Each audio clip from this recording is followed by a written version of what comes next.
मित्रांनो नमस्कार. कसे आहात सगळे? आशा करतो की आपण सर्वजण चांगले आहात, आनंदात आहात, मजेत आहात. मित्रहो, नेहमीप्रमाणे आजही एक नवीन व्हिडिओ मी आपल्यासमोर घेऊन आलो आहे. नवनवीन विषयांवर आणि नवनवीन घटकातील विषयांवर आपण व्हिडिओ बनवत असतो. आपल्या व्हिडिओला कोणत्याही विषयाचं असं बंधन नाही. तर आजचा व्हिडिओचा विषय आहे हा एक सांस्कृतिक, अर्थातच रंगभूमीशी संबंधित आजचा व्हिडिओ आहे. मित्रहो, ज्या काळात मराठी रंगभूमीला अवकळ आली होती त्याच काळात एका नाटकानं मराठी रंगभूमीवर अक्षरशः धुमाकूळ घातला आणि या नाटकाचे बघता बघता 2-2.5 हजार प्रयोग झाले. मराठी रंगभूमीला ऊर्जितावस्था आणणारं एका वेगळ्या विषयावरचं आणि खऱ्याखुऱ्या कथेनं नटलेलं हे नाटक, अर्थातच मराठीतील प्रख्यात लेखक आणि पत्रकार प्र. के. अत्रे यांच्या सिद्धहस्त लेखणीतून हे नाटक लिहिलं गेलं आणि तेवढ्याच ताकदीच्या प्रभाकर पणशीकरांनी हे नाटक रंगभूमीवर साकारलं. मित्रहो, लेखक लिहितो, दिग्दर्शक हा कलाकारांना दिशा दाखवतो आणि तुमच्या समोर येऊन लेखकाच्या आणि दिग्दर्शकांच्या अपेक्षा तुमच्या गळी उतरवण्याचं काम करतो तो कलाकार. कलाकाराची भूमिका ही लेखक, दिग्दर्शक आणि प्रेक्षक या तिन्हीही घटकांच्या शेवटी क आहे. या तिन्ही क लोकांच्या अपेक्षांचं ओझं घेऊन हा कलाकार नेहमी रंगमंचावर येत असतो. मित्रहो, नेहमी लक्षात घ्या, नाटक करणं ही खूप मोठी अवघड गोष्ट आहे असं म्हटलं जातं. कारण नाटक हे लाईव्ह तुमच्यासमोर केलं जातं. चित्रपट शूटिंग झाल्यानंतर एडिट होतो, त्याची फायनल प्रिंट त्यातल्या तज्ज्ञ लोकांनी पाहिली जाते त्या तज्ज्ञ लोकांकडून आणि त्यानंतर त्याच्यात विशेष बदल करून त्यानंतर ती तुमच्यासमोर सादर केली जाते. नाटकाचं हे लाईव्ह असणं, त्यामुळेच तेथे कसदार अभिनयाचा माणूसच टिकू शकतो. तर आपण जाऊया आजच्या मूळ विषयाकडे. मित्रहो, तो मी नव्हेच या नाटकाविषयीच्या काही गोष्टी, या नाटकाविषयीचा काही इतिहास आणि हे नाटक ज्या व्यक्तीवर बेतलं गेलं आहे त्या व्यक्तीचा इतिहास यूट्यूबवर प्रथमच आपण ऐकणार आहोत. कारण ज्या व्यक्तीवर हे नाटक रचलं गेलं आहे त्या व्यक्तीविषयी फार कमी लोकांना माहिती आहे. नेटवर सुद्धा त्याची खूप दुर्लभ अशी माहिती आहे की तुम्हाला ती सहजासहजी मिळत नाही. तर त्यामुळे या विषयावर मी आज व्हिडिओ बनवत आहे. व्हिडिओ कसा वाटला ते नक्की कळवा. व्हिडिओ शेवटपर्यंत बघा, स्किप करू नका आणि चॅनलला सबस्क्राईब करायला मित्रहो विसरू नका. नाटककार, लेखक, पत्रकार, चित्रपट निर्माते आणि मुख्य म्हणजे संयुक्त महाराष्ट्र चळवळीतील अग्रणी आचार्य अत्रे यांनी लिहिलेलं तो मी नव्हेचे नाटक जुन्या पिढीच्या लोकांना आठवत असेल.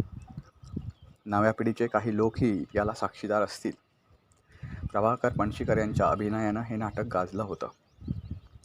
वेगवेगळी नावं घेऊन महिलांची फसवणूक करणारा निपाणीचा तंबाखू व्यापारी लखोबा लोखंडे हे या नाटकातलं मुख्य पात्र. दिवाकर दातार, दाजीशास्त्री दातार, कॅप्टन अशोक प्रांजपे, राधेश्याम महाराज म्हणजे मीच असं कितीही तुम्ही म्हणालात तर न्यायाधीश महाराज तो मी नव्हेच असं न्यायालयात ठणकावून सांगणारा निपाणीचा तंबाखूचा व्यापारी कोण असं विचारताच आपल्या डोळ्यासमोर जे व्यक्तिमत्व उभं राहतं ते म्हणजे लखोबा लोखंडे. 1960च्या सुमारास बार्शी येथं माधव काजी खटला गाजला होता. एकाच वेळी अनेक तरुणींशी विवाह करून त्या तरुणींची मानसिक आर्थिक फसवणूक केलेला हा माधव काजी म्हणजे हातावर तुरी देऊन फसवणारा, नैतिकता गुंडाळून ठेवलेला आणि मुलींचं आयुष्य उद्ध्वस्त करणारा नराधम होता. हा खटला गाजत असताना दुसरीकडे त्याच काळात मो. ग. रांगणेकर यांची नाट्यनिकेतन संस्था आर्थिक संकटात सापडू लागली होती. रांगणेकरांना एका यशस्वी नाटकांची नितांत आवश्यकता होती. त्याच वेळी हा माधव काजी खटला सुरू होता. खटल्याचं कामकाज न्यायमूर्ती चितळे पाहत होते. या न्यायमूर्तींविषयी आपण या व्हिडिओमध्ये जाणून घेणार आहोत. तर या खटल्याचं कामकाज न्यायाधीश चितळे पाहत होते. भटाला दिली ओसरी या नाटकाच्या 200व्या प्रयोगानिमित्त मुंबईत आयोजित कार्यक्रमाला प्रमुख पाहुणे म्हणून आचार्य अत्रे यांना आमंत्रित करायचा प्रस्ताव प्रभाकर पणशीकरांनी मोग रांगणेकर यांच्यासमोर ठेवला. अत्रे याला तयारसुद्धा झाले आणि ते तयार झाल्याचं दिसताच रांगणेकरांनी माधव काजी खटल्याचा विषय त्यांना सुचवला. अत्रे यांना हा विषय ऐकल्यावर त्याच्यामध्ये भरपूर नाटक दिसलं. नाटक म्हणजे नाटकाचा विषय दिसला आणि त्यांनी न्यायाधीश चितळे यांच्या निकालाची संपूर्ण प्रत मागवली.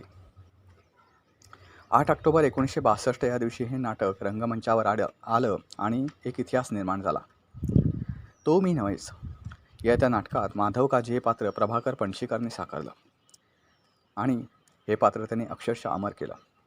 आता माधव काजी यांचं हे पात्र जर त्याने साकारलं असलं तरी माधव काजी या नावानं हे नाटक रंगमंचावर आलं नाही, तर ते रंगमंचावर आलं लखोबा लोखंडे या नावानं. प्रभाकर पणशीकरांनी मूळ नायक जो याच्यात साकारला तो होता लखोबा लोखंडे. हातोहात फसवणे, पाठीत सुरा बोसकणे, हातावर तुरी देणे, तरुणींचे शीलहरण करणे, बलात्कार, विश्वासघात करणे, खोटी वचनं देणे, आमिष दाखवणे या सगळ्या अवगुणांचा समन्वय लखोबा लोखंडे या व्यक्तिरेखेत दिसला. त्यामुळे पुढे यापैकी काहीही करणाऱ्याला लखोबा लोखंडे असं लोक म्हणू लागले. काही नेत्यांनाही हे नाव चिकटले. आपल्याला माहिती असेल, शिवसेनेचा त्याग करून ज्यावेळी छगन भुजबळ काँग्रेसमध्ये गेले त्यावेळीपासून नेहमीच बाळासाहेब ठाकरे त्यांना लखोबा लोखंडे असं म्हणत असत. एकंदरीत लखोबा लोखंडे हे नाव फसवणुकीचे विविध प्रकार दिलेय हाताळणाऱ्या बेडर व्यक्तीसाठी वापरलं जाऊ लागलं. ते अगदी आजतागायत. लेखक आचार्य प्रल्हाद केशव अत्रे काय, दिग्दर्शक मोग रांगणेकर काय, किंवा पंचरंगी भूमिका गाजवणारे दी वन अँड ओनली ठरणारे प्रभाकर पणशीकर काय, कोणी डावे उजवे करण्याचा प्रयत्नही करू नये हेच खरं. अर्थात 2500पेक्षा जास्त प्रयोगात पंचरंगी भूमिका प्राणपणाने जपणारे प्रभाकर पंत यांनी हे नाटक खेडोपाडीच्या प्रेक्षकांपर्यंत पोहोचवलं. शेकडो कलावंतांना रोजगार मिळवून दिला. ही कथा ज्या घटनेवर बेतले ती मूळ घटनाच आपण आता जाणून घेऊ. नाटकातला लखोबा लोखंडे म्हणजे मूळचा मोहाशीर अली काझी उर्फ मधुकर साने हा एक अत्यंत शातीर गुन्हेगार. बनावट नाव सांगून महिलांशी लग्न करणं आणि त्यांची फसवणूक करणे हा याचा धंदा. आपण मोठे अधिकारी आहोत असे भासवत नोकरी देण्याच्या आमिषाने फसवणूक करणे असे अनेक उद्योग काझीने केले होते. ही घटना 1945 ते 1960 या दरम्यान घडल्या होत्या. सुमारे 15 वर्ष काझी पोलिसांना गुंगारा देत होता. यानं या काळात काय काय उद्योग केले हे ऐकलं तर मती गुंग होऊन जाते. या काळात तो मुशाहिद अली काझी, माधव काझी, SM हाशमी, मधुकर बळवंत साने, पीटर मनमासी, प्रभाकर मार्तंड मराठे आणि माधव कृष्ण मराठे अशा वेगवेगळ्या नावांनी वावरत होता. त्याचं 1945 साली त्यानं बार्शीच्या एका कुमुदिनी सुलाखे नावाच्या महिलेशी लग्न केलं. त्यावेळी त्यानं आपलं नाव सांगितलं होतं मधुकर बळवंत साने. याच महिलेच्या भावाच्या एका सोपल नावाच्या व्यक्तीला नोकरी लावून देण्याच्या आमिषानं त्याने 15,000 रुपयाचा, त्या काळात 15,000 रुपयाचा गंडा घातला होता. मी अँटी करप्शन खात्याचा डायरेक्टर आहे. माझी दिल्लीत खूप ओळख आहे. तुम्ही कशाला काळजी करता? 15,000 रुपयात काम होऊन जाईल तुमच्या नोकरीचं. दिल्लीतल्या आमच्या खात्याच्या त्या अधिकाऱ्याला 15,000 रुपये दिले की तुम्हाला आमच्या खात्यात नोकरी लागलीच म्हणून समजा, असं मधुकर सानेनं म्हणजे त्या काझीनं या सोपल नावाच्या गृहस्थानं सांगितलं होतं. त्यानं सोपल याच्याकडून 15,000 रुपयाचा ड्राफ्ट घेतलाही आणि मग हातवर केले. त्यानं या सोपल नावाच्या व्यक्तीला 2 तारा पाठवल्या होत्या. एक होती अँटी करप्शन खात्यात नेमणूक दिल्याची आणि दुसरी होती ही नेमणूक कॅन्सल झाल्याची. सोपल मुंबईला जाऊन चौकशी केली तेव्हाच त्यांना कळलं की आपण साप फसवलं गेलं. त्यांनी मग काझी उर्फ सानेच्या विरोधात पोलीस तक्रार केली. पोलिसांनी काझीला अटकही केली, पण त्याच्या मेव्हण्यानं म्हणजेच कुमुदिनी सुलाखेच्या भावानं त्यांना जामिनावर सोडवलं. हा जामीन नंतर सुलाखेने रद्दही केला. त्यावेळी त्याला पुन्हा पकडण्यात आला. त्यावेळी काही नातेवाईकांनी पुन्हा त्याला जामिनावर सोडवलं. त्यानंतर काझी जो बेपत्ता झाला तो थेट पुढची 10 वर्षे. या 10 वर्षात बेपत्ता होऊनही त्यानं त्याचे उद्योग कृष्णकृत्य काही थांबवली नव्हती. तो त्या काळात देशभर फिरत होता आणि वेगवेगळ्या नावानं लोकांना आणि महिलांना गंडा घालत होता. अखेर 13 मार्च 1959ला पोलिसांनी कलकत्त्यात त्याच्या मुसक्या आवळल्या. फरारी असतानाही त्याची गुन्हेगारी कृत्ये सुरूच होती. या 10 वर्षाच्या काळात त्यानं आणखी काही महिलांना फसवलं. मुंबईच्या मुलुंडमध्ये राहणारे चंपूताई गोखले या महिलेशी त्यानं आपण ब्राह्मण असल्याचं सांगत लग्न केलं. त्यावेळी त्यानं नाव सांगितलं होतं मी प्रभाकर मराठे असं. चंपूताईशी लग्न करण्याआधी त्यानं आंध्र प्रदेश सरकारचं एक बनावट लेटर बनवलं आणि आपण आंध्र सरकारच्या नोकरीत असल्याचा बहाणा केला होता. त्यानंतर या महिलेला सोडून काझी दिल्लीला गेला. इथं तो प्रभाकर बळवंत साने या नावानं राहत होता. दरम्यानच्या काळात 1948मध्ये त्याला बार्शीत अटक झाली होती, पण तो जामिनावर सुटला होता. जामिनावर सुटताच तो हैदराबादमध्ये पोहोचला. तिथं त्यानं सगीर अनवर हे नाव धारण केलं. पुढं त्यानं ख्रिश्चन धर्माची दीक्षा घेतली आणि एका ख्रिश्चन तरुणीशी लग्न केलं. तिला त्यानं नाव सांगितलं की मी पीटर मनवासी आहे म्हणून. तिलाही नंतर वाऱ्यावर सोडून तो नागपूरला गेला आणि तिथं वत्सला देशपांडे या महिलेला आपल्या जाळ्यात ओढलं. त्यावेळी तो बनला होता माधव कृष्ण मराठे. अखेर कलकत्त्यात त्याला पकडल्यानंतर त्याच्या विरोधात 2 खटले चालवण्यात आले. यावेळी जे साक्षी पुरावे झाले त्यावेळी काझी पवित्रा घेत होता की तो मी नव्हेच. यापैकी एका खटल्यात त्याला 3 वर्षाची तर चंपूताई गोखलेंना फसवून त्यांच्याशी खोट्या नावाने लग्न करण्याच्या खटल्यात 7 वर्षाची शिक्षा झाली. या खटल्याच्या दरम्यान काझीनं एक वकीलही नेमला होता. मात्र प्रत्यक्ष साक्षी पुरावे सुरू होण्याच्या आधी त्यानं हे वकीलपत्र रद्द केलं आणि आपल्या विरोधातला खटला स्वतःच चालवला. या खटल्यात ज्या महिलांनी त्याच्या विरोधात साक्षी दिल्या त्या सर्व इन कॅमेरा होत्या. या केसचे सुमारे 200 पानांचे निकालपत्र होते. या महिला साक्षीदारांची उलट तपासणी करताना त्यांच्या चारित्र्याचे धिंडवडे काढण्याशी काझी मागे पुढे पाहत नसे. जे आचार्य अत्रे यांनी अतिशय बारकाईनं वाचलं त्यातली वृत्तपत्रात येणारी खटल्यासंदर्भातली कात्रणे मराठाच्या प्रतिनिधींकडून त्यांनी मागून घेतली आणि नाटक हळूहळू लेखणीद्वारे कागदावर उतरू लागलं. निकाल देण्याआधी कायद्याप्रमाणे न्यायाधीश हा आरोपीला तुम्हाला काही म्हणायचे आहे का असे विचारतो, म्हणजे आरोपीला त्याच्या बचावाची संधी देतो. न्यायाधीश माधव गोविंद चितळे यांच्यापुढे हा खटला चालला. हेच न्यायमूर्ती चितळे पुढे मुंबई उच्च न्यायालयाचे न्यायमूर्ती झाले. तेव्हा निकालपत्र लिहिताना आरोपीचा बचाव हा निव्वळ डिफेन्स ऑफ डिनायल्स म्हणजेच मला माहीत नाही, मी केलेच नाही, मी तो नाहीच असेच त्याने पालुपद लावले होते आणि त्यावरून एका अजरामर कलाकृतीनं जन्म घेतला, तो मी नव्हेच.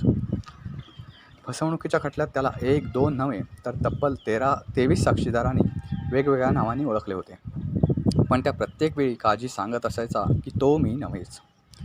याच त्याच्या पावित्र्यातून जन्माला आले ते अजरामर मराठी नाटक तो मी नव्हेच. अत्रे यांनी नाटकाची एकही तालीम पाहिली नव्हती. कोण हा पणशीकर घेतला आहे मुख्य भूमिकेत असं ते म्हणत. ते रांगणेकरांवर या संदर्भात ओरडलेही होते. मात्र प्रभाकरच मुख्य भूमिका करेल यावर रांगणेकर ठाम राहिले. ठरल्याप्रमाणे दिल्लीत पहिला प्रयोग झाला. पंचरंगी भूमिका ही नाट्य इतिहासात मैलाचा दगड ठरली. मराठी रंगभूमीला संजीवनी देण्याचं काम अत्रे, रांगणेकर, पणशीकर या त्रयीने केले. कलाकाराचे पुरेसे मानधन, मध्येच दैनिक मराठातून ठरलेले पैसे दिले नाही म्हणून नोटीस, नाट्यलेखक श्रेष्ठ की दिग्दर्शक श्रेष्ठ इत्यादी इत्यादी. यात एक गमतीचा किस्सा असा सांगितला जातो की अत्रे साहेबांनी प्रमुख नटाच्या आरोपीचे नाव आधी सदोबा लोखंडे ठेवले होते, कारण अत्रे यांचा राग स. का. पाटील यांच्यावर होता. शेवटी रांगणेकरांनी समजूत काढून ते लखोबा लोखंडे असे करविले. या नाट्याचे नाट्यनिकेतन या संस्थेने 190 प्रयोग केले. त्यानंतर आत्रेय थिएटर्सने फिरत्या रंगमंचावरचा पहिला प्रयोग 7 फेब्रुवारी 1962ला कोल्हापूरच्या राजाराम कॉलेजच्या पटांगणावर केला. त्यासाठी मिस्त्री राजाराम चव्हाण, पळशीकर आणि यंत्रमहर्षी महादबा मिस्त्री यांनी गावागावातून फिरवता येणारा, एका नाट्यगृहातून दुसऱ्या नाट्यगृहात सहजपणे नेता येईल असा फिरता रंगमंच बनवला होता. मित्रहो, जाणून घेऊया ज्या न्यायाधीशांपुढे खटला चालला ते माधव चितळे कोण होते. मुंबई उच्च न्यायालयाचे न्यायाधीश असलेले माधव गोविंद चितळे यांचा जन्म रत्नागिरीला झाला. त्यांचे शालेय शिक्षण रत्नागिरी हायस्कूलमध्ये आणि महाविद्यालयीन शिक्षण मुंबईच्या एल्फिस्टन कॉलेजमध्ये झाले. BA पदवी मिळवल्यानंतर त्याने शिक्षक म्हणून नोकरी स्वीकारली आणि ती करत असतानाच शासकीय विधी महाविद्यालयामधून LLB पदवी संपादन केली. 22 जुलै 1937 रोजी ते मुंबई उच्च न्यायालयात ॲडव्होकेट म्हणून रुजू झाले. त्यांनी मुख्यतः अपील शाखेत आपले चुलते GB चितळे यांच्या हाताखाली काम केले. नंतर अपील शाखेत त्यांचा स्वतंत्रपणेही चांगला जम बसला. गरजेनुसार ते अगोदर फेडरल कोर्टात आणि नंतर सर्वोच्च न्यायालयातही खटले लढवत असत.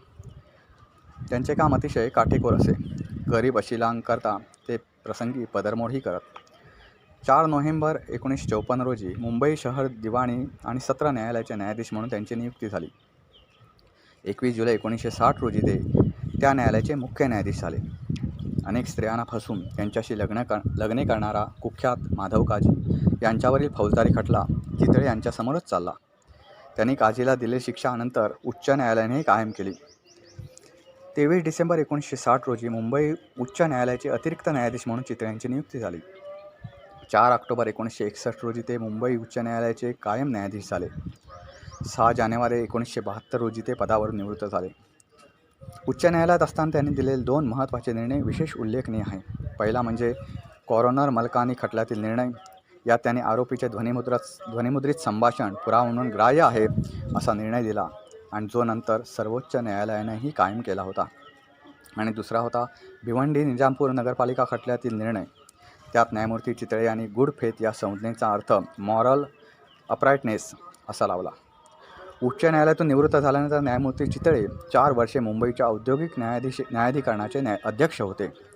याच काळात त्यांनी गोव्यातही औद्योगिक न्यायाधिकरण म्हणून काम केले. ते करत असताना 1975मध्ये त्यांनी कोका कोला तंटा सोडवला. न्यायमूर्ती चितळे यांचा मुंबईतील अनेक शिक्षण संस्थांशी घनिष्ठ संबंध होता. मित्रहो, ही माहिती होती तो मी नव्हेच या नाटकासंदर्भातली. या नाटकाचे विविध अंगाने केलेला विचार, हा खटला कोणावर चालला, या मागची संकल्पना काय होती, या नाटकाचे लेखक प्र के अत्रे यांना ही कल्पना कशी सुचली, इथपासून ते ही कथा ज्याच्यावर बेतले आहे तो माधव काजी कोण होता, या सगळ्याबद्दलची माहिती आपण ऐकली. व्हिडिओ आपल्याला कसा वाटला ते नक्की कळवा. आपण भेटू परत एकदा नवीन व्हिडिओसह. तोपर्यंत नमस्कार.